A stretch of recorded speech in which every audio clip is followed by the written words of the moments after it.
அனைவருக்கும் வணக்கம். தேசமே நமக்கெல்லாம் கொடுக்குது, நாமும் சிறிது கொடுத்திட பழகணும். இந்த தேசம் கொடுத்த நன்கொடை, தேச தவ புதல்வன். ஒரு மனிதன் எத்தனை காலம் வாழ்ந்தான் என்பது முக்கியமில்லை, வாழ்கின்ற காலத்தில் எப்படி வாழ்ந்தான் என்பது முக்கியத்திற்கு அதற்கு சாட்சியாக வாழ்ந்து மறைந்த மாபெரும் தலைவர்களில் இந்த தேசம் கொடுத்தது, இப்பொழுது நம்மிடமிருந்து எடுத்துக்கொண்டது மாண்புமிகு மேதகு ஆளுநர் எல்ஜி அவர்கள் என்று சொன்னால், இங்கு பேசிய ஒவ்வொரு கட்சி தலைவர்களும் அவர்களை பற்றி புகழ்ந்து பேசியது என்று நினைத்து பார்த்தால், ஒரு மனிதனுக்கு அழிவில்லாத செல்வம் வாழ்நாள் உள்ளவரையிலும் என்று சொன்னால் அது கல்வி செல்வம் ஒன்றுதான். ஆனால் வாழ்ந்து மறைந்த பிறகு அவன் தேடி வைத்த செல்வம் எல்லாம் புகழ் என்கின்ற செல்வம் தான். இந்த உலகில் அழியாதது ஒன்று என்று சொன்னால் அந்த புகழ். அந்த புகழை தன்னுகிரத்தில் இன்று கொண்டு வாழ்ந்து கொண்டிருக்கின்ற மாபெரும் தலைவர்களில் ஒருவராக நமது மேதகு ஆளுநராக இருந்த எல்ஜி அவர்கள் என்று சொன்னால் அது மிகையாகாது. அவர் தேசப்பற்றிற்கு சுதந்திர தினத்தன்றே அவர் மறைந்து விட்டார் என்று சொல்லி டாக்டர் தமிழிசை அவர்கள் பேசினார்கள். கிருஷ்ண ஜெயந்தி அன்று மறைந்த மறுநாள் என்று சொன்னார்கள்.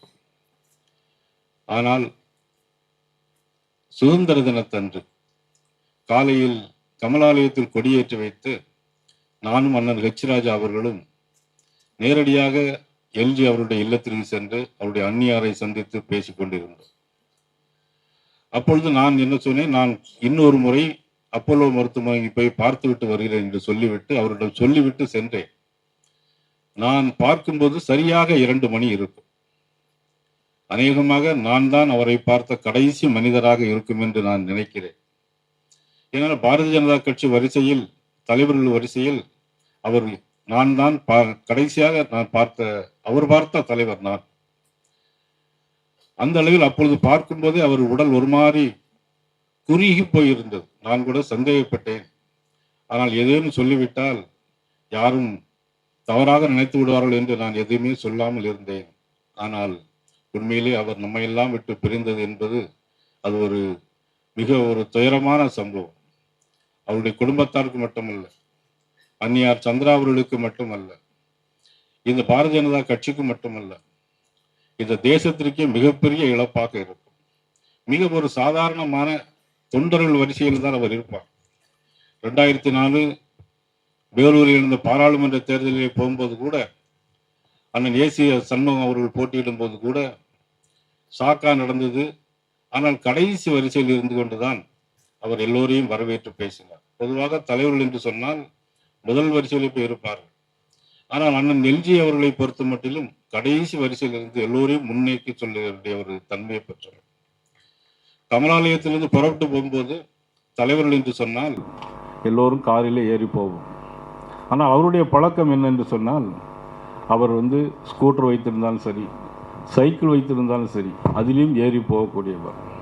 அண்ணன் ஹெச் ராஜா அவர்கள் ஒருமுறை என்னிடம் சொன்னார்கள், இப்பொழுதெல்லாம் நீங்கள் பெரிய தலைவர்களெல்லாம் நிறைய பேர் வந்திருக்கிறார்கள், ஆனால் எல்ஜி என்னை சென்னையிலிருந்து ஃபோனில் பேசி காரைக்குடி பஸ் ஸ்டாண்டில் நான் சைக்கிளோடு நிற்பேன்னு சொல்லி பஸ் ஸ்டாண்டு போர்டெல்லாம் அடையாளம் காட்டி சொல்லுவேன். ஏன்னா அப்பொழுதெல்லாம் செல்ஃபோன் கிடையாது, எல்லாம் ரிங்டோன் தான் இருக்கும், அந்த கையில் பேசக்கூடிய ட்ரங்கால் இருக்கும். அது சைக்கிளிலே கூட்டி போய் பழகக்கூடிய ஒரு மாபெரும் தலைவர். அது மட்டுமல்ல, 1970ஆம் ஆண்டிலிருந்து சங்கத்தில் இருந்து தஞ்சாவூரிலே பணியாற்றி ராஜபாளையம், திருநெல்வேலி, அவர் போகாத குக்கிராமங்களே இல்லை. அந்த அளவுக்கு இந்த கட்சியை தூக்கி நிறுத்திய ஒரு மாபெரும் தலைவர்கள் இன்று நம்மிடம் இல்லை என்று சொன்னாலும், அவருடைய ஆசையோடு நாம் இன்னும் பல பணிகளை இந்த தமிழ்நாட்டிற்கும் தமிழ் மண்ணுக்கும் செய்ய வேண்டும் என்பதை சொல்லிக் கொள்வதோடு, நாகராஜன் அவர்கள் குறிப்பிட்டு பேசியது போல, நாங்கள் எல்லோரும் வீட்டுக்கு செல்வதற்கு முன்னாலே நமது தமிழக முதலமைச்சர் அவர்கள் நேரடியாக அவர் இல்லத்திற்கு அஞ்சலி செலுத்தினார்கள். மறுநாள் பாரத பிரதமர் நரேந்திர மோடி அவர்களுடைய விஷயமாக அவர்கள் சொன்னதன் அடிப்படையில் அவருடைய சார்பாக அந்த ரீத்தை வைப்பதற்காக முதலமைச்சர் அவர்கள் நேரடியாக மறுமுறையும் வந்து சென்றார்கள்.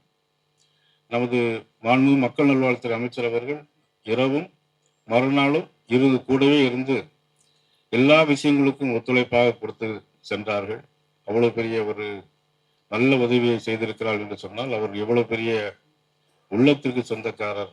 வாழ்க்கையில் அடிமட்டத்திலிருந்து உயர்ந்து நாகாலாந்து, மேற்கு வங்காளம் போன்ற பல்வேறு மாநில ஆளுநராக பொறுப்பேற்ற மாபெரும் தலைவர் அவர்.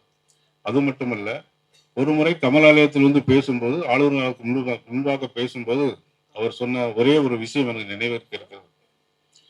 உனக்கு எந்த பொருள் வேண்டுமானாலும் போய் கேள், கொடுத்து வைத்திருக்கிறோம் என்று நினைத்து கொண்டு போய் கேள். அந்த பொருள் அவர் தரவில்லை என்று சொன்னால் கொடுத்தா வைத்திருக்கிறோம் என்று சொல்லி திரும்பி வந்துவிடும். கொடுத்து வைத்திருக்கிறோம் என்று தைரியமாக போய் கேள். அவர் தரவில்லை என்று சொன்னால் கொடுத்தா வைத்திருக்கிறோம் என்று திரும்பி வந்துவிடு, கோபப்படாது என்று சொன்ன ஒரு நல்ல உள்ளத்துக்கு சொந்தக்கார். நிறைய கவிதைகள் எழுதியிருக்கிறார். தமிழுக்கு மனம் பூட்டியவர்.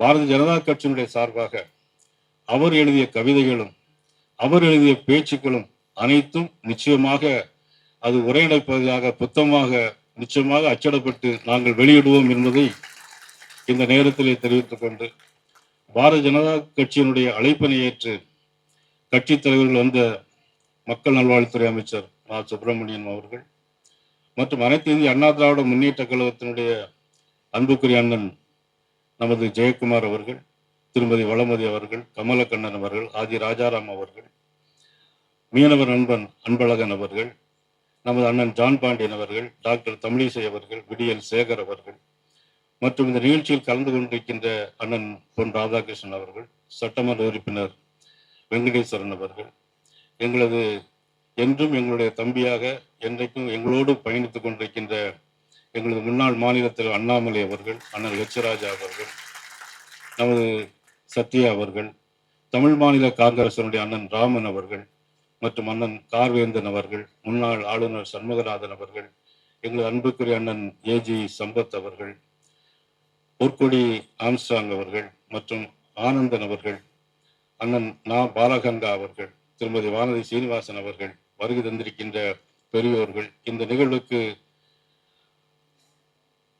அல்லும் பகலும் அயராது பாடுபட்டு நிகழ்ச்சியை சிறப்பான முறையில் செய்த கரு நாகராஜன் அவர்கள், அவரோடு தோளோடு தோள் நின்று உழைத்த கராத்தே தியாகராஜன் அவர்கள், இன்னும் அண்ணன் அமைப்பு பொதுச் செயலாளர் அண்ணன் கேசவ விநாயகன் அவர்கள் மற்றும் இந்த நிகழ்ச்சியிலே கலந்து கொண்டிருக்க அண்ணன் ஏசி சண்முக அண்ணன் அவர்கள், அவர்களை பற்றி ஏற்கனவே சொல்லிட்டேன். மற்றும் இந்த நிகழ்வில் கலந்து கொண்டிருக்கின்ற அனைத்து கட்சி தலைவர்கள், நமது இந்திய கம்யூனிஸ்ட் கட்சியினுடைய அண்ணன் வீரபாண்டியன் அவர்கள் பேசும்போது அழகாக பேசினார்கள். உங்களுடைய கொள்கை வேறு, எங்களுடைய கொள்கை வேறு, இருந்தாலும் ஒரு மனிதனாக உங்களை நாங்கள் நேசித்து இங்கு வந்திருக்கிறோம் என்று சொன்னார்கள்.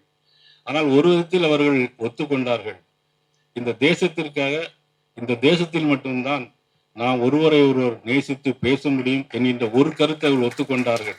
கொள்கைகள் வேறு இருந்தாலும் கூட அந்த வீரபாண்டியன் அவர்களுக்கு எனது நன்றியினை நான் தெரிவித்துக் கொண்டு, இந்த நிகழ்வில் விட்டு போயிருந்தாலும் அனைவருக்கும் எனது மனமார்ந்த நெஞ்சார்ந்த நன்றிகளை தெரிவித்து, நிறைவாக பேச இருக்கின்ற நமது அன்புக்குரிய அண்ணாச்சி RSS செந்தில் அவர்கள், அகில வித்யா பாரதியுடைய சங்க பிரச்சார பிரமுக அவர்கள் நிறைவாக பேச இருக்கிறார்கள். டால்பின் ஸ்ரீதர் அவர்கள், அண்ணன் மாண்புமிகு மறைந்த நமது ஆளுநருடைய குடும்பத்தார் அவர்கள், அவரோடு நெருங்கிய பழகியவர்கள், கரிகாலன் அவர்கள், வினோஜ் அவர்கள், கருப்பு முருகானந்தம் அவர்கள், அர்ஜுன் சம்பத் அவர்கள் மற்றும் அனைவருக்கும் எனது மனமார்ந்த நெஞ்சார்ந்த நன்றியை தெரிவித்து, இவர் மறைந்து போனாலும் இவர் போல நாம் வாழ்வதற்கு முயற்சிக்க வேண்டும் என்று இந்த நேரத்திலே தெரிவித்துக் கொண்டு, கார் உள்ளளவும், கடல் நீர் உள்ளளவும், வான் உள்ளளவும், இந்த வையகம் உள்ளளவும் அவருடைய புகழ் நிலைத்து நிற்கட்டும், நிலைத்து நிற்கட்டும், நிலைத்து நிற்கட்டும். நன்றி, வணக்கம்.